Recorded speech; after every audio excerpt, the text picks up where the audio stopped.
ธรรมะและมาได้ฟังทุกท่านทุกคน ก็มาพบปะกันอีกเช่นเคยนะในรายการตะกินนันธรรมะณทางสถานีวิทยุแห่งนี้และก็วันเวลาเดียวกันนี้ขอบใจต่อญาติทุกคนโยมทั้งหลายที่กำลังอกกำลังใจติดตามฟังรายการนี้มาด้วยดีตลอดขอบใจนักขอบใจหลายๆให้น้ำจิตน้ำใจของพอออกไม่ออก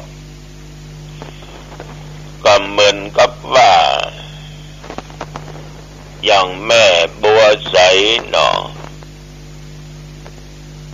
จันทะรักษาตลอดจนพอออกไม่ออกหลายท่านหลายคนที่ได้โทรไปหรือกำลังอกกำลังใจคือเจ้าก็ต้องขออนุโมทนาเป็นอย่างมากเป็นณโอกาสนี้ตัวจริงเอาละก่อนอื่นนั้นท่านทั้งหลายเอามาไหว้พระสวดมนต์เพื่อถวายเป็นพระพรชัยมงคลแด่สมเด็จพระเจ้าลูกเธอเจ้าฟ้าพัชรกิติยาภาขอบุญบารมีจงดลบันดาลพระองค์ท่านนั้นได้หายจากอาการพระประชวร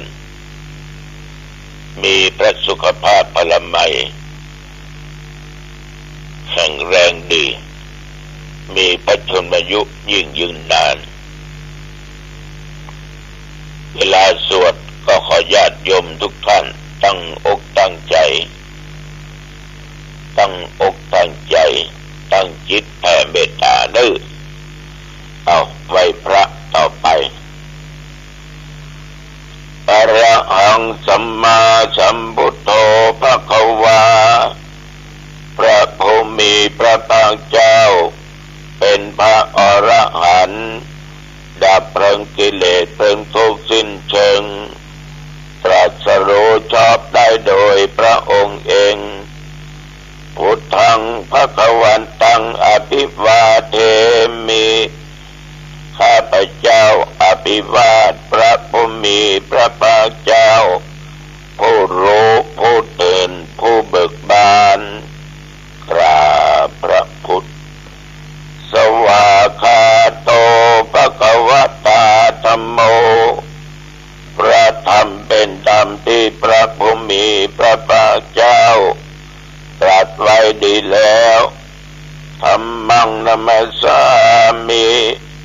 ข้าพเจ้านมัสการพระธรรมกราบพระธรรมสุปฏิปันโนภควโตสาวกสังโฆ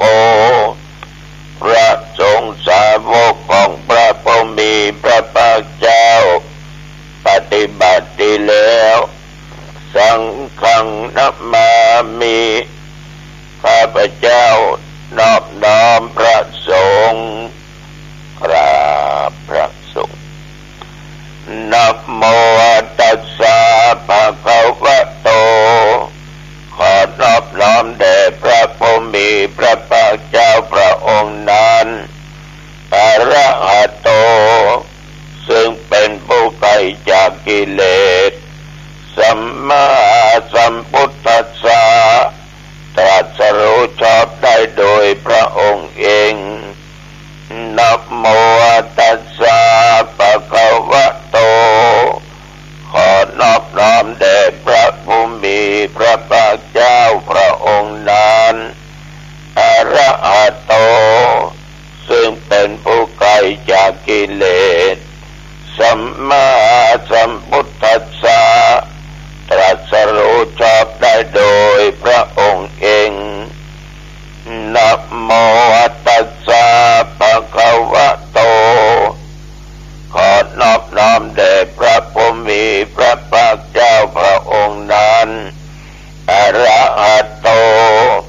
ซึ่งเป็นผู้ไกลจากกิเลสสัมมาสัมพุทธัสสะตรัสรู้ชอบ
คะเนเตเตนะสัจจวัชเชนะโสทิเตโอตุสัพพะทาเอกทาธัมมราชาปิเกลันเยนะปิปิริโตจุนทัตเตเลนะตัญเยวะภะนาเปตัวนะสาทะรังสัมโมติตวาจะอาปาทาตัมหาพุทธาสิทานะโสเอเตนะสัจจวัชเชนะโสติเตโหตุสัพพะทาปะอินาเตจะอาปาทาตินนันนัมปิมะเอสินังมัคคะหัตตกิเลสวะปัตตานุปัตติธัมมะตังเอเตนะสัจจวัชเชนะโสทิเตโอตุสัพพะทาภวตุสัพพะมังคะลังรักขันตุสัพพะเทวตาสัพพะพุทธานุภาเวนะสัทธาโสติภวันตุเตภวตุสัพพะมังคะลังรักขันตุสัพพะเทวตาสัพพะธัมมานุภาเวนะสัทธาโสติภวันตุเตภวตุสัพพะมังคะลังรักขันตุสัพพะเทวตาสัพพะสังฆานุภาเวนะสัทธาโสติภวันตุเตขอถวายพระพรกรมอุตุได้ประกาศบอกว่าระยะนี้คือระมัดระวังเกี่ยวกับฟ้ากับฝนกับลมหรือพายุ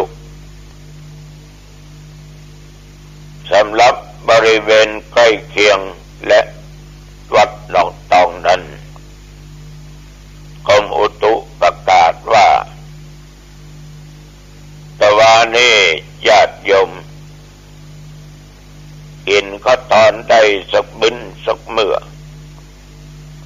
ฝนตกลงมาพอตกเย็นมาอีกประมาณสัก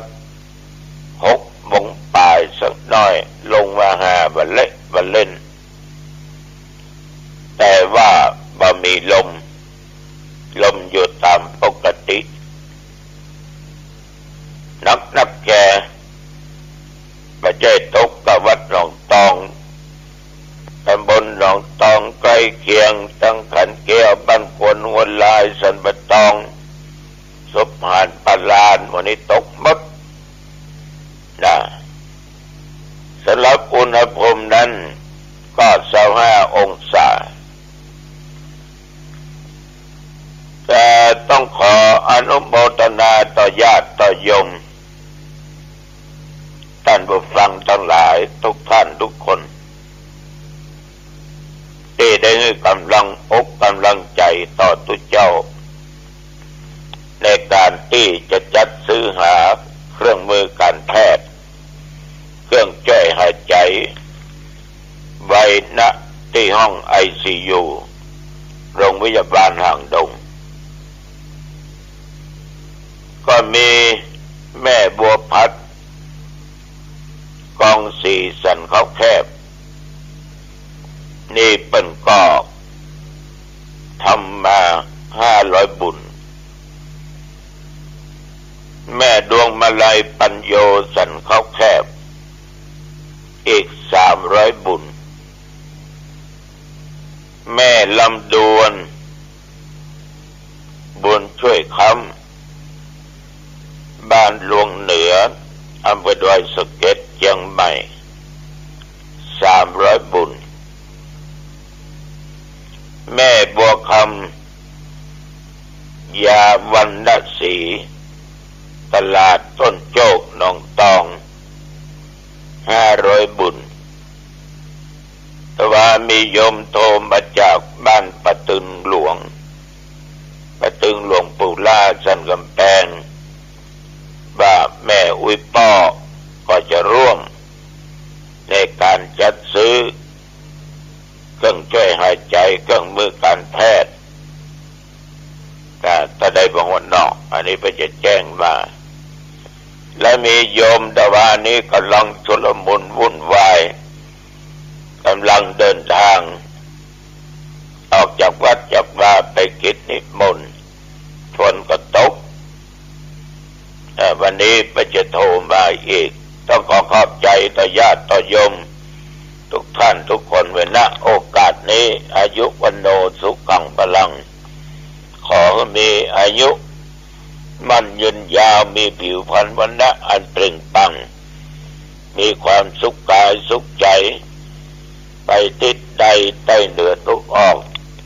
มีแต่คนสรรเสริญยกยอด้วยคุณงามความดีของคุณโยมทั้งหลายแต่วันนี้ประมาณทุ่มปลายแก่ๆทำฝนไปกิจนิมนต์ในงานข่าวดำไปนั่งเทศบ้านตุ้งอ้อคือคันธารามคนที่ตายนั้นก็อายุ53 ปีโดยโรคมะเร็งโรคนี้เอาเป็นดีก็ได้ยาสกัมได้ก็ได้ยาเทวดาบอกนะเนาะเอายายารักษาผู้ป่วยเป็นโรคมะเร็งหายนะโอ้วัดบะมีที่อยู่เนยได้มาก็ต้องช่วยเหลือคนที่เป็นต้องไปคิดอย่างนั้นเนาะเขาได้จะมาสร้างมาแปลงอย่างนี้หมดญาติโยมเวลาประเทศเนี่ยถามแล้วส่วนมากโรคมะเร็ง 80% ตายด้วยโรคกาเปียที่อื่นมีน้อยโยมวันนี้ก็รักษาตัวเข้าออกวางยาเป็นประจำในที่สุดต้องมาสิ้นลมหายใจที่โรงพยาบาลจังหวัดเชียงใหม่เขาเนี่ยบรรยากาศตอนเย็นก็เจอฝนอย่างขนาดหนักแต่ตอนพระเทศน์ไปสวดนั้นฝนหยุดเอื้อนละสมาก็งื้อพระเนนวัดที่ไปสวดโดยกลับก่อนพยมเป็นอาสามาส่งกลับในการเทศน์ต้องขอขอบใจต่อญาติต่อโยมที่จิตใจนิ่งนัตถิสันติปรมังสุขังความสุขอื่นนอกความสงบนั่นมันบ่มีเอาจะยะจะทำจะอยู่จะฟังจะยักการยักงานจะอยู่กับคนมากคนหลายหรือกี่คนก็ตามถ้าจิตใจเขานิ่งจิตใจเป็นสมาธิจิตใจตั้งมั่นสงบนั่นความสุขจะเกิดขึ้นท่านทั้งหลายโยมส่วนมากขึ้นแล้วใจสงบต้องขออนุโมทนาขอบใจเป็นอย่างมากต่อญาติโยมที่ตั้งอกตั้งใจฟังธรรมเทศนาขากลับก็ยังมีสิอยู่ เข้าวัดมาก็ยังมีฝนตกเล็กน้อยก็ยังว่าอยู่ใต้ฟ้าไปกลัวอะไรกับฝนความถ้ากลัวมันเป็นเรื่องธรรมชาติญาติโยมท่านผู้ฟังทั้งหลายทุกท่านทุกคนเคยนั่งนั่งจากันเรื่องวิญญาณเรื่องความจำวิญญาณเนี่ยญาติโยม มันมีหน้าที่รับรู้อารมณ์ทางทวารถึง6ประตูมันมีคือเกิดขึ้นทางตาทางหูทางจมูกทางลิ้นทางกายและทางใจถ้ามันมีหน้าที่ที่เรียกว่ารับรู้อารมณ์ต่างๆนั้นรูปนั้นเสียงนั้นกลิ่นนั้นรสนั้นของแข็งนั้นของนุ่มของนวลเกิดเป็นอารมณ์ทั้งที่ชอบไม่ชอบมันมีหน้าที่รับรู้อารมณ์เหล่านี้สำหรับวิญญาณนั้นหน้าที่จดจำอารมณ์ที่เกิดขึ้นแล้วทางตาหูจมูกลิ้นกายใจเหมือนเวลานี้ญาติโยมนั่งอยู่ทางบ้านได้ยินเสียงพระเจ้าหนองตองท่านทั้งหลายได้ยินเพราะท่านมีหูรับจากอารมณ์เสียงไปกระทบที่หูท่านเกิดความจำขึ้นว่าอันนี้เสียงธรรมะจากพระเจ้าวัดหนองตองฉะนั้นมันมีหน้าที่คนอย่างรับรู้กับจำแต่เกินที่ผ่านมาที่บอกตะกี้ว่าประเทศสำหรับคนที่ตายไปแล้วนั้นขันธ์ห้าดับสัญญาความจำดับบ่มีลองว่าไม่สัญญามีความจำอยู่แต่มาเดี๋ยวลงรถเข้าไปผ่านหน้าประสาทที่ใส่ร่างกายอะไรวิญญาณเกิดว่ามันจำได้นะมันตักเนาะโอ้ตัวลุงอย่ามาเทศในงานผมกายนะเหลียววอกเหลียวแวกมันมีภัยโอ้อันนี้เสียงมาจากไหนเนี่ยไม่ไปแล้วอย่าก็เปิดแล้วกันง่ายหลังแอนเนาะฉะนั้นคนที่ตายไปเนี่ยญาติโยมมันจะมารับรู้แล้วมันจะมามีความจำมันเหลือแต่กรรมดีและกรรมชั่วตัวนั้นที่จะนำเขาไปสู่แต่ต่างดีก็ต่างบ่ดีก็นะอันนี้ก็ได้อู้ได้จากันกับญาติกับโยมหลังจากที่เทศนาธรรมจบเพราะว่าก็มีเหตุการณ์ปกติเกิดขึ้นคนนี้เป็นเคยมาก็เตือนหรอก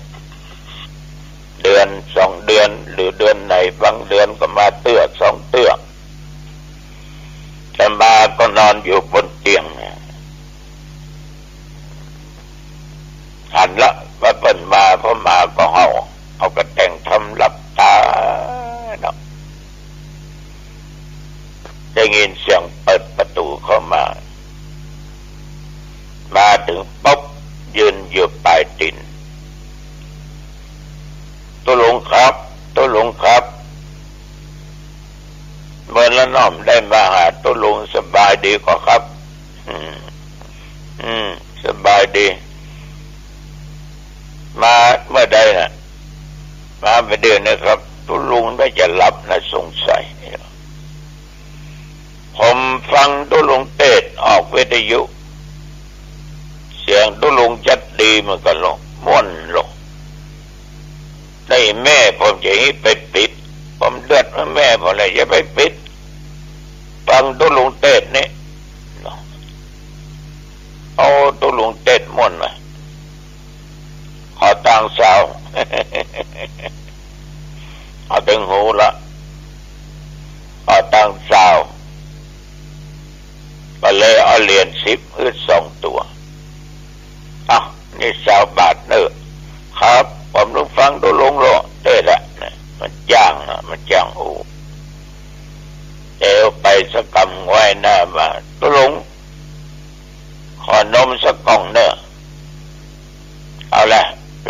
งเอาเด้อ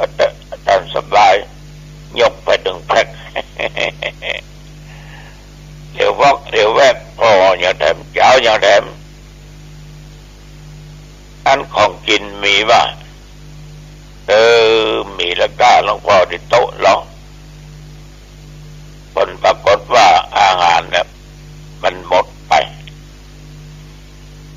เดี๋ยวออกไปก็ปิดประตูนั่นมันเป็นความฉลาดของมันจังอู้จังจาจังยกจังยออ่อนน้อมนอบน้อมในการแสดงออกทางกายทางวาจาถึงจะเมาท่านตายก็จังแต่มันจังลองดูมันลองรับตาไปได้ ก็